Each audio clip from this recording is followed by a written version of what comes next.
Are you dreaming of visiting Switzerland? Planning a trip to Switzerland is very exciting, but it can also be overwhelming. How do you choose which of the many scenic cities, towns and villages to visit? Which mountaintop excursions should you take? And what's the best way to get around Switzerland? And of course, how much of the country can you realistically see within your time frame? If you've asked yourself any of these questions, this is the podcast for you.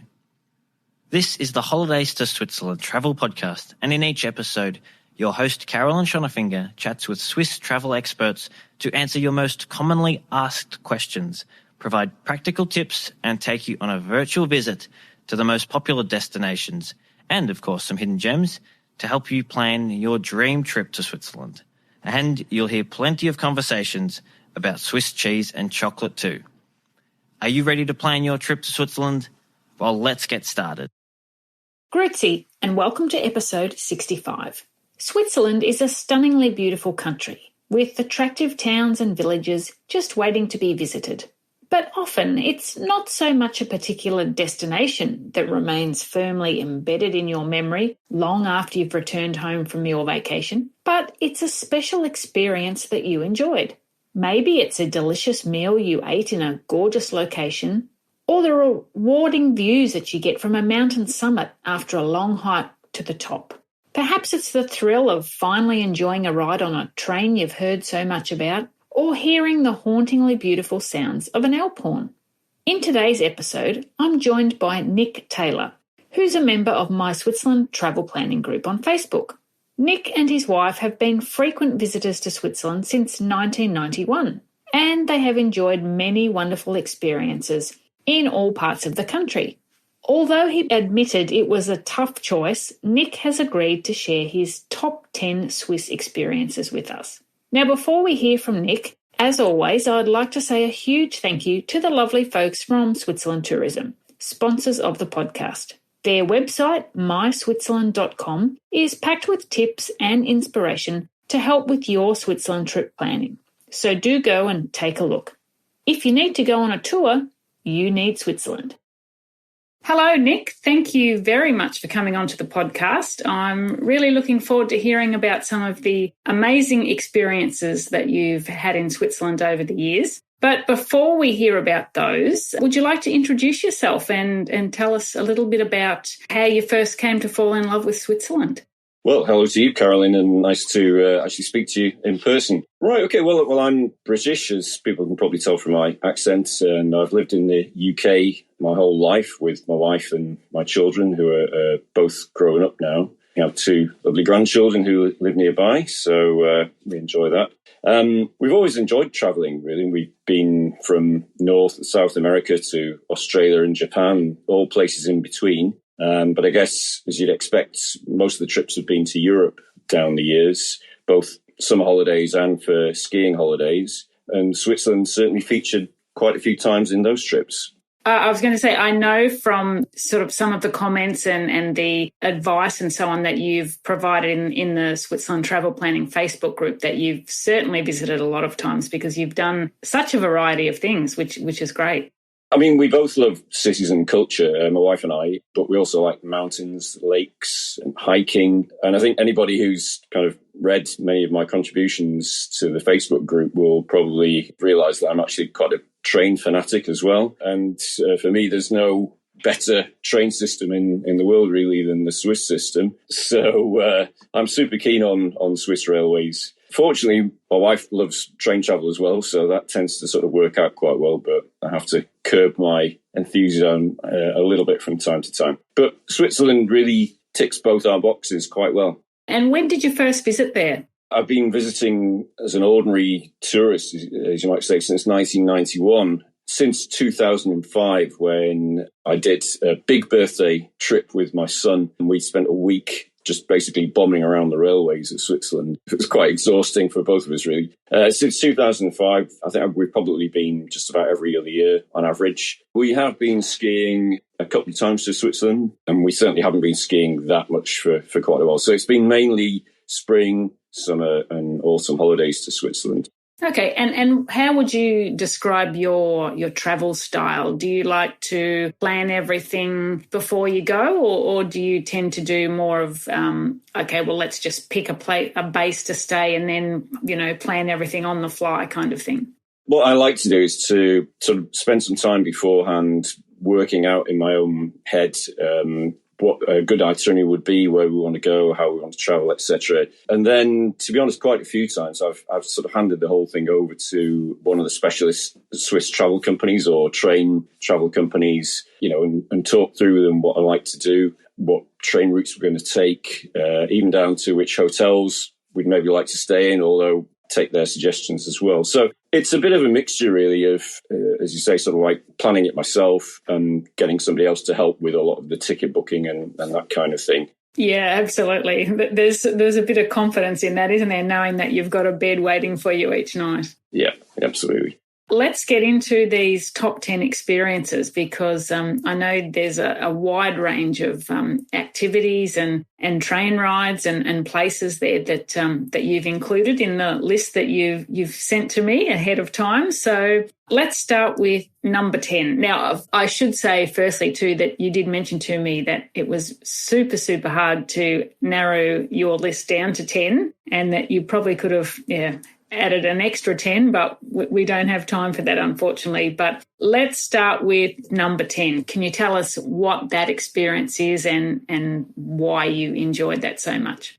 Okay, well, I should just say that before we get into the list that, as you say, I've tried to spread them around and I've tried not to include train trips in every one necessarily, and also to spread them geographically around the country. Obviously, trains and hiking features quite a lot in pretty much all the choices, or most of them anyway. And also, I think one other thing I should just say before we start, because I won't mention it every time, but for us, eating and drinking, whether it's like coffee and cake or a rösti and a beer or wine and a fine meal in a restaurant, features quite a lot. We do enjoy doing that. So just about everywhere where we go, we try and look for a nice coffee and cake or something like that at the very least, really. So anyway, having said that, I'll start off. So I've ranked them from the 10th down to the top one, number one at the end. And the first one is going to be a hike from Kandersteg to Lukebad and then back again. So Kandersteg is a lovely small village. It's on the old Lutschberg railway route, which is now bypassed by the base tunnel, but you can still get, I think, an hourly regional train that stops there. I think most people, when they think of Kandersteg, think of the dramatic lake at Oceanense and the Blausee, but this hike's a little bit different. If you take a bus out of the village and go south for a little bit, you get to the Sunbühl cable car, which takes you up high, and there you get to a hiking path which gradually climbs up through increasingly sort of rocky, slightly desolate scenery, I suppose, up to the Schwarenbach Berg Hostel, which is one of those lovely kind of slightly grim-looking stone mountain hotel restaurant refuges that they have on the passes in Switzerland. And then you continue up the path to the Dobensee Lake and the Gemmi Pass, which is up right high at 2,269 metres. And when you're up there, you've got stunning views down into the Rhone Valley below. Now, the easy way down the 900-metre descent to down to Lukebad, I think in the past with pack horses, people used to do it on a twisty mountain path, but now you can get a cable car that takes you straight down, where you get the sort of fantastic views as you descend. And Lukebad is a spa village and lovely oldie worldy sort of skiing village, very traditional, lovely place. You get back to Kandersteg by getting a bus again down another 700 or 800 metre descent down into the Rhone Valley at Susten, and you can pick up a mainline train there to Brig, and get the train back from Brig to Kandersteg. So it's a full day out and a good hike, but you've done a lot of stuff. You feel really, really satisfied at the end of that. And is that hike really just for experienced hikers, or is it okay for someone who hasn't done much hiking before? I didn't measure the length. It's quite long, and there is a gradual climb, but it's very, very gradual, spread over, a number of miles or kilometres. So, and it's a good path, and it's quite popular, I have to admit. You won't find yourself kind of on your own unless, I suppose, you're in the middle of winter in terrible weather. But no, it's quite easy as long as you've got the stamina to do the distance and climb a few gradients. Yeah. Okay, and as you said, like it's a full day, allow a full day for it. So at least by doing that, you don't have to rush on the hike. You can take your time and pace yourself and make sure you complete the whole hike. You can choose to spend a bit of time in Lucerne if you want, which is, say, a lovely village, nice place to stop for, a coffee or a meal maybe. But check the trains back because it's quite a long train journey back.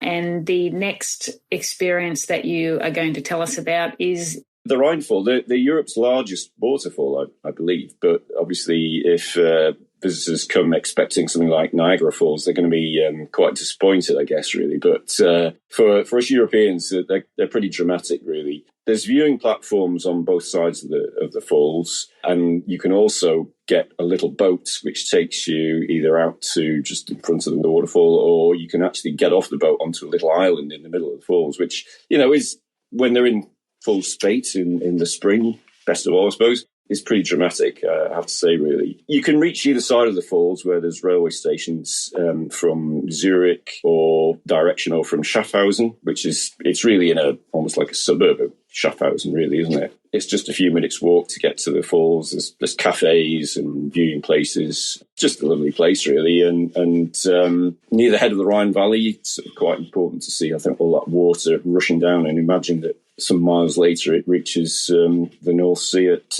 Rotterdam. Quite impressive, really. But for someone who's interested in railways, for me, there's another attraction there which is quite special, and that's a little facility called Smilestones. Kind of wacky name, I suppose, but it actually comprises a sort of massive model railway display, which is housed in an old factory. It's just a few minutes walk from the falls, and it's divided up into different scenes from different areas of Switzerland, and they've modelled quite faithfully, really, all the buildings and the scenery and everything from the Bernese Oberland to the Zurich area, the falls themselves, etc., etc. And, they do a night and day sort of thing with the lights down, and there's little buttons you can press to make little scenes work and hear the sound of alpine horns and all that kind of thing. It's really good. I mean, it might sound a bit nerdy. It'd be great for kids, but against her best expectations, my wife actually enjoyed it as well. So to really recommend that as a couple of hours thing. For me, the experience sort of carries on, really. You can get the train or bus back into Schaffhausen, which is I think, as you know, Caroline, it's a lovely city. Very historic, beautiful. Great place to walk around, nice restaurants and bars and so forth. Yeah, and the fortress too is, the views from up there are amazing. Oh, the Munot, is it? The Muno Fortress, yeah. All right, so let's move on to the south, into Ticino for your 8th top experience. What have you got to tell us about that? Well, I've been twice to Ticino, but only actually stayed there once, and I'll certainly be looking to go back again. I mean, it's a lovely part of the country. It's got this laid-back Italian vibe.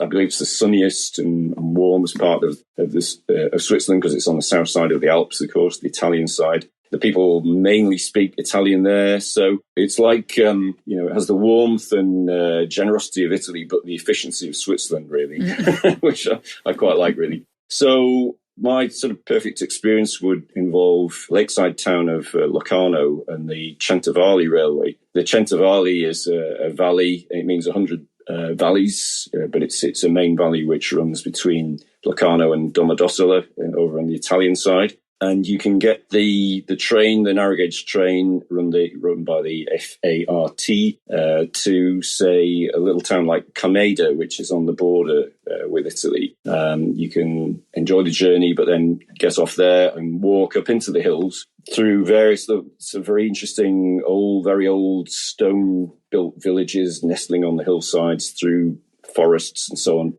and then make your way back down the valley to one of the stations, pick up the train, and get the train back into Locarno itself. And then one particular day out that my wife and I did was to do that. And then at the end of the day, we actually walked to Ascona, which is a beautiful sort of neighbouring town to Locarno on the Lake Maggiore, with this stunning promenade all lined with restaurants and cafes, and had an evening meal there.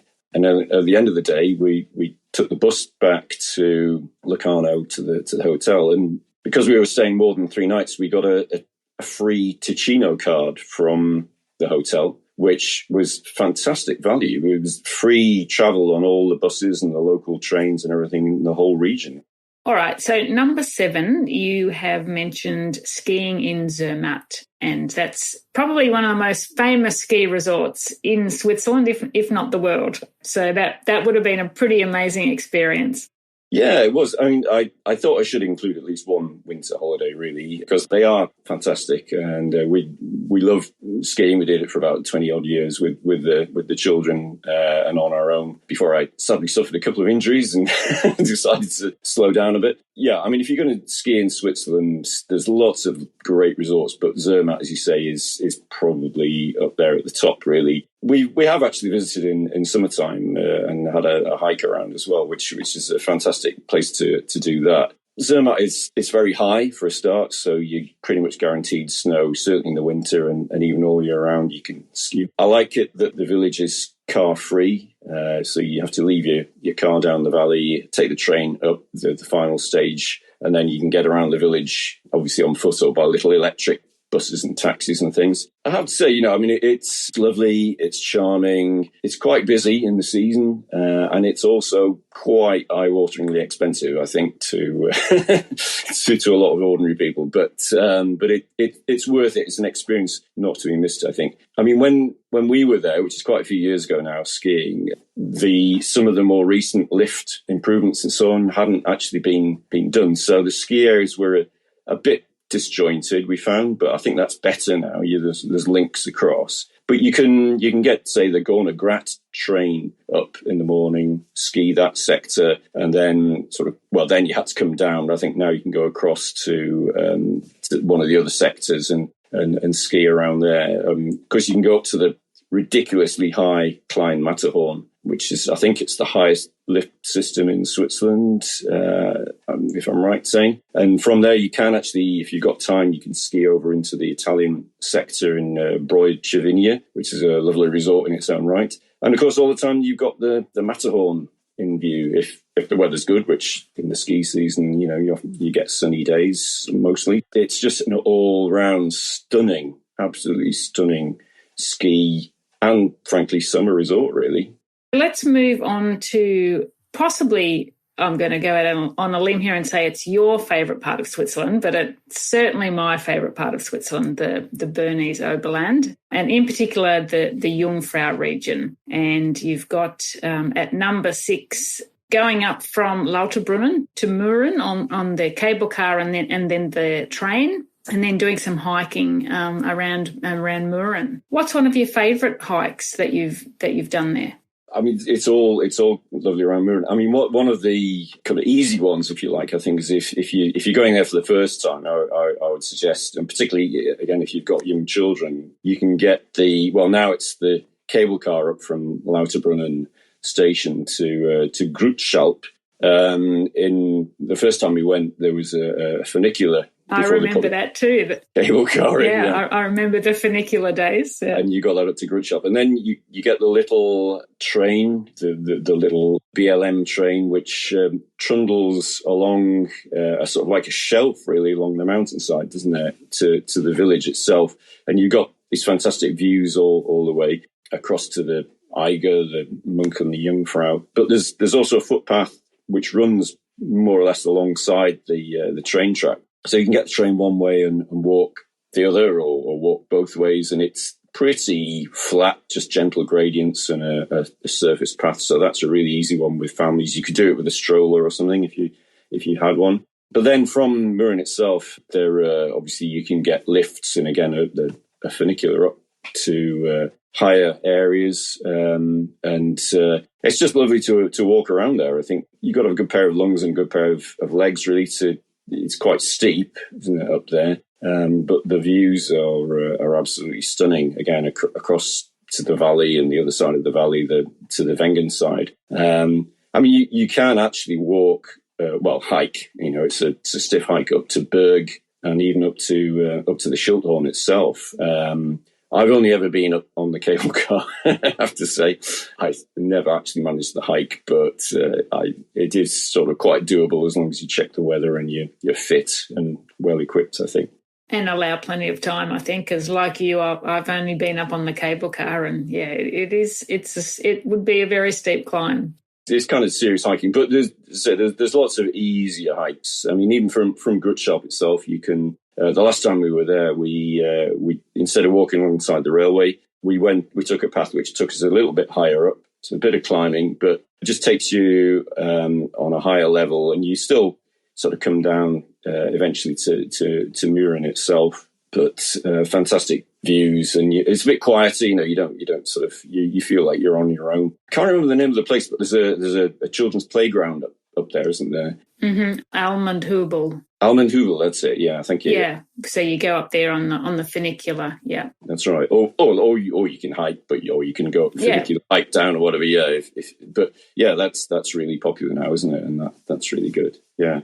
Another fairly easy hike or walk that you can do from Mürren. So you could come up the way that you mentioned on the cable car to Grutschalp and then take the train across to Mürren. Another popular hike is to hike then down to Gimmelwald from Mürren, and yeah, you could easily do a loop and come back to Mürren the same way if you wanted.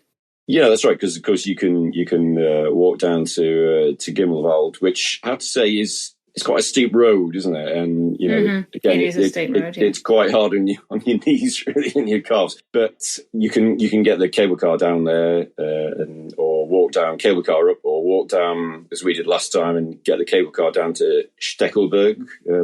Down in the valley, and get the bus back to Lauterbrunnen, or go and visit the Trummelbach Falls or something like that. I mean, there's just so much to do around the Jungfrau Lauterbrunnen Valley, isn't there? It's just absolutely incredible. It is. Yeah, it's wonderful. Now, I'm really glad that you included this next experience on your list, because this is something that I did last year for the first time. And I'd seen photos for many years and always thought, yes, I must go and do that. So finally, I did it, but I'll let you tell all our listeners what we're talking about. Well, I mean, my first visit was last summer as well, actually, as it happens. And again, I mean, I'd always wanted to visit the Appenzell region, that whole area of kind of very northeast Switzerland, bordering onto Germany and Austria. Lovely area, you know, the whole thing. I mean, I already mentioned Schaffhausen and the Bodensee. St. Gallen is a lovely city. Appenzell is a lovely village. But yeah, I'd seen the photographs of this mountain restaurant built into the cliffside. I think it's the Berggasthaus Escher Wildkirchli, to give it its official title. Our innkeeper in Appenzell, where we were staying, described it as their Eiffel Tower. You know, the sort of iconic tourist site.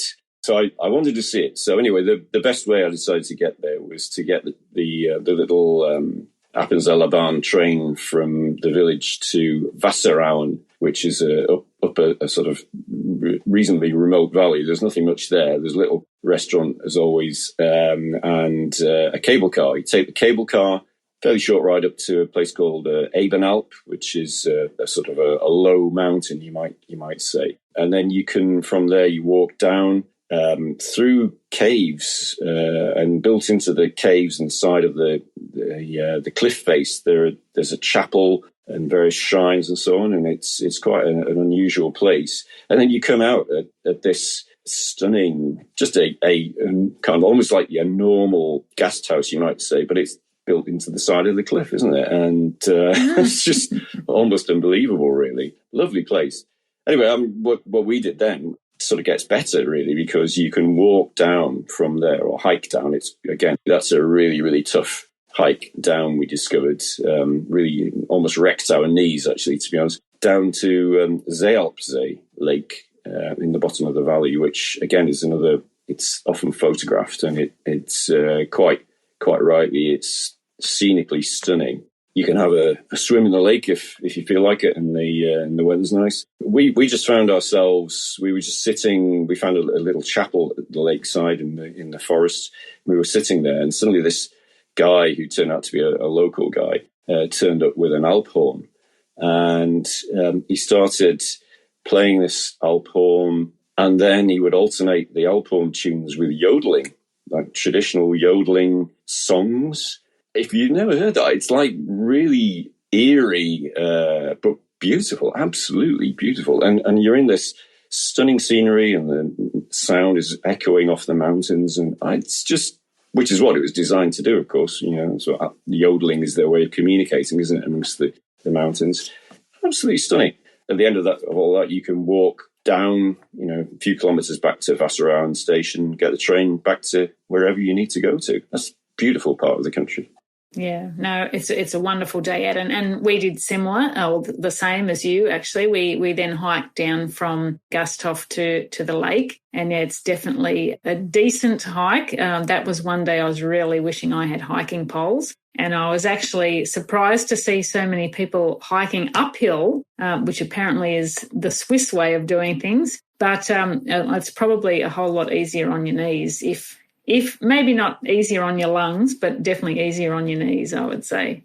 Well, funny enough, I think when I posted something on the Facebook group about that, one of your other frequent contributors, Serena Engert, left a message saying, I think her dad had always said, in Switzerland, you hike up the mountain and take the cable car down.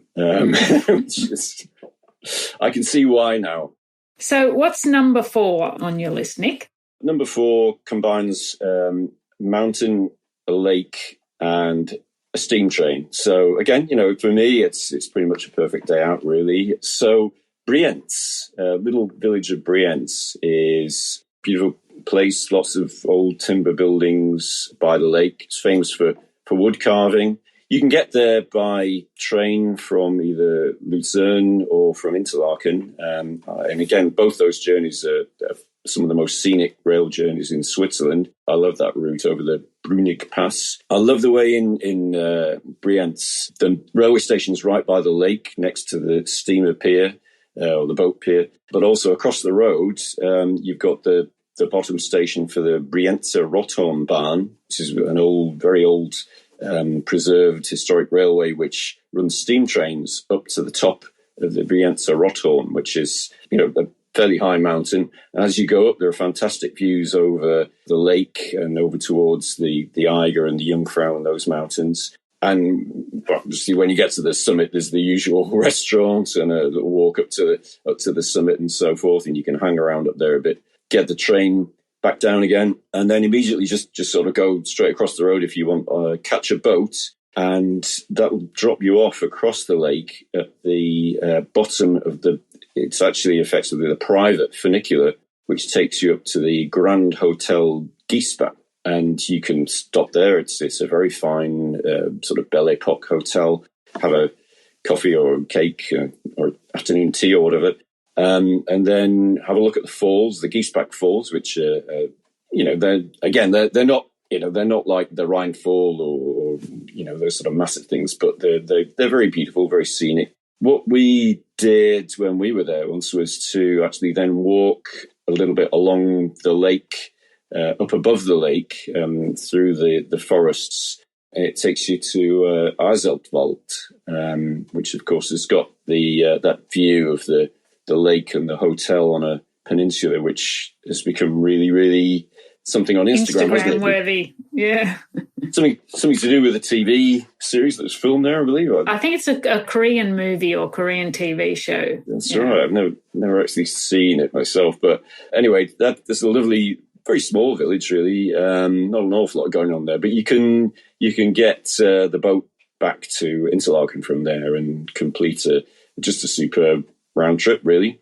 Yeah, so you're getting lots of variety there, aren't you? Because you've got the steam train ride, you've got the lake, you've got the falls if you stop at Giesbach, you've got the little village. So you've got, a whole combination, which is great.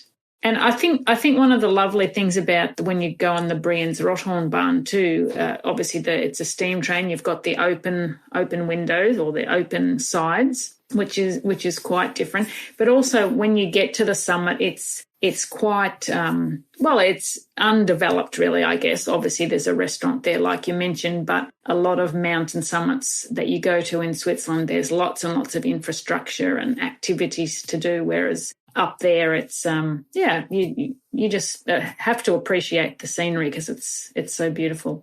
Yeah, I mean, actually, I should say, I mean, I think one of the things that sometimes is overlooked on these mountains where you can get a train or a rack cogwheel train or a cable car up to the top of something is you can often stop off halfway up, and you can do that on the Roton at a station called Planalp, and you can walk around there. You can even walk. Well, perhaps you'd want to walk up rather than walk down after what we were saying before. But, you don't have to just ride up to the top, ride back down again. You often can get off halfway and do some nice hikes and have another cup of coffee or something like that. I just love the fact that in Switzerland, wherever you are, you're never that far from a mountain restaurant. Yeah, absolutely. There's always a delicious slice of cake waiting. Yeah, absolutely. Okay, so we're going to talk about another train ride now, and this is one that I would say many of our listeners will have heard of. It's the Bernina Express, one of the premium panoramic trains. When you did your trip on it, did you do the whole distance of the journey? We've actually done several trips on it, so we've done the whole lot, but we've done parts of it, and I'm gonna mention that actually. I suppose the whole route starts in Chur, capital of the Graubünden canton, lovely city in itself, down in the southeast of the country, but not as touristy as it really is as the Berner Oberland. And you take the train from there down to Pontresina or St. Moritz, and then you can carry on, roll the way down to Tirano in just over the Italian border. And a lovely, to do the whole thing down to Tirano is a beautiful trip. And because, again, you go from the sort of German-speaking or Romansh-speaking even part of Switzerland down to the Italian-speaking. And you can stop in Tirano and take a stroll into the old part of the town and find a lovely trattoria, sit under some vines and have a nice pizza or something like that, and a glass of wine or two, and then just take the train back. But one really good thing that we did once was to take the train to a remote station called Ospizio Bernina, and it's beside the Lago Bianco or White Lake, which much of the year it's very high and it's quite sort of like desolate, rocky scenery. But for much of the year, it is white, and you can hike. Again, it's not like a massively difficult hike. It just needs to be kind of reasonably fit and make sure the weather's okay. And you can hike to the next station down at Alp Grum, which is really the last station in the German-speaking part before the line really dramatically drops down the valley into the Italian section. And Alp Grum is, again, it's one of these slightly grim stone-built guest houses, but it's got a fantastic view of, I think it's the Palu Glacier, and it's just absolutely stunning location. Very high, but very sunny. And again, there's a couple of restaurants and one there that you can enjoy.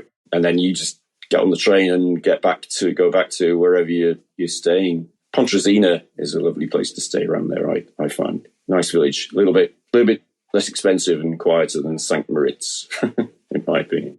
Well, that's one part of Switzerland that I'm planning to visit this year. And yeah, I'm definitely going to consider that hike that you've just talked about down to Alp Grum, because that sounds quite spectacular.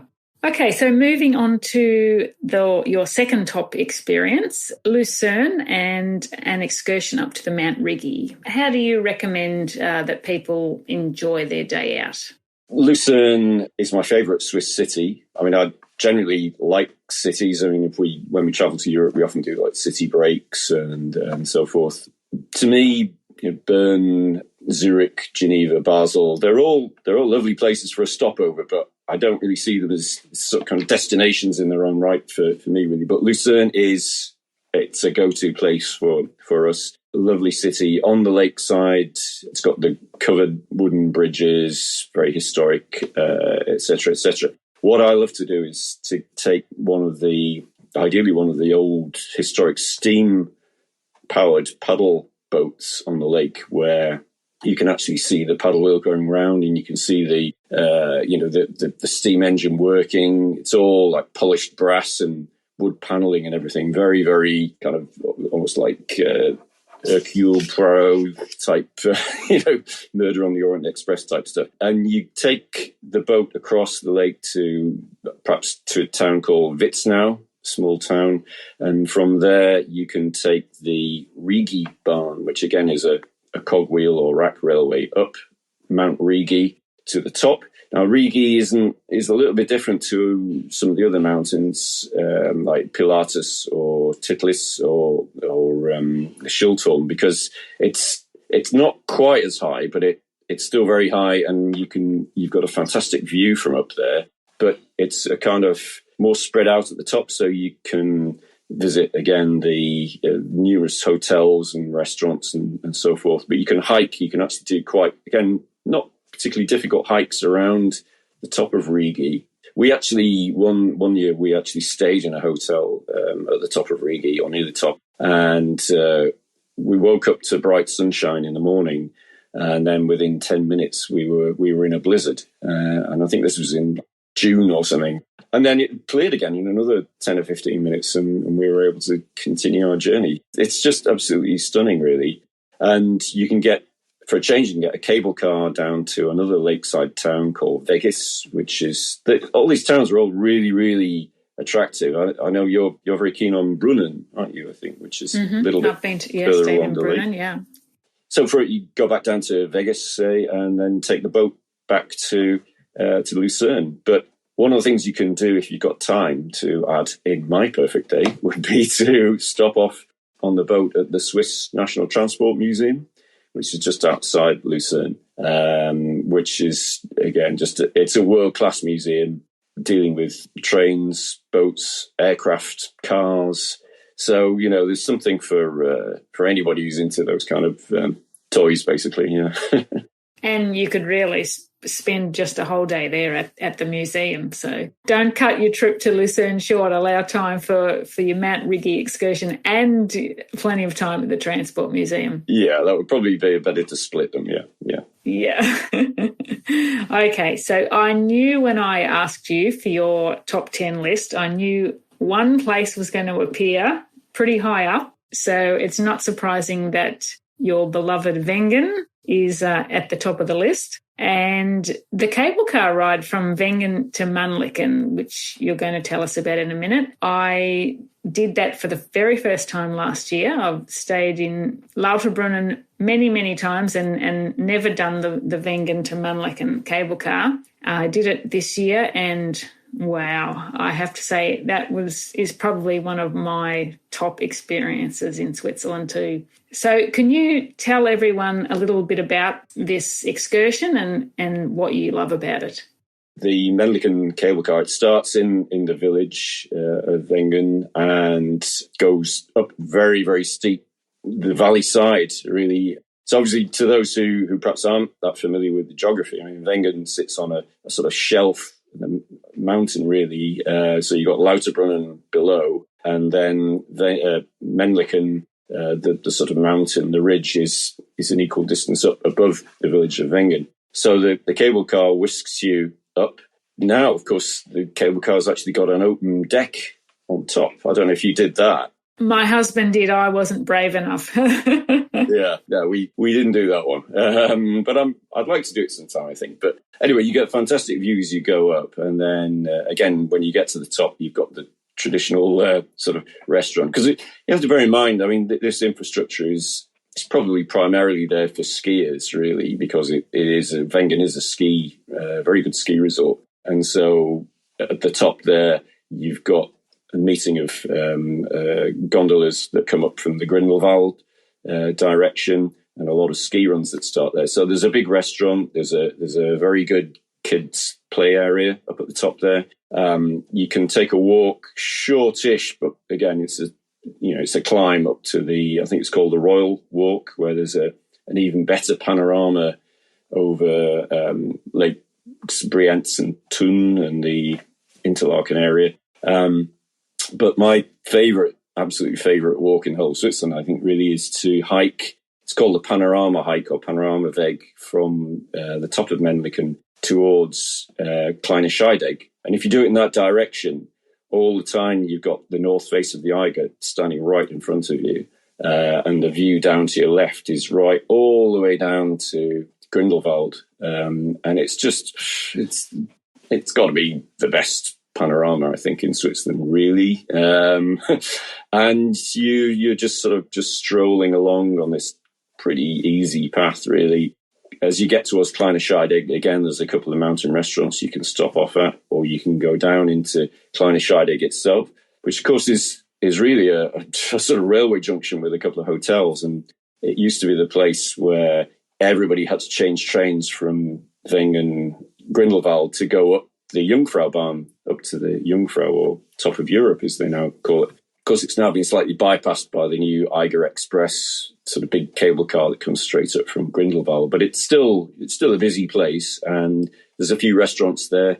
You can get a nice rusty sausage, egg, beer, cheese. It's a nice hearty mountain traditional lunch. And then from there, you've got the choice, really. You can either get the train back down into Wengen if you're not feeling that active, or it's a really good walk. It's a longish walk. You need about half a day for it, or at least 2.5, 3 hours, I suppose. And you can do the path. It's a stony, quite sort of easy path down following the railway to Wengen, but it is very, very steep in places. And again, it's very hard on your legs to walk down parts of that path. Or you can take a slightly longer, but more gentle path, which kind of loops around away from the railway a bit. It takes you back to Wengen. Again, there's a cafe you go past just outside Wengen called Mary's Cafe.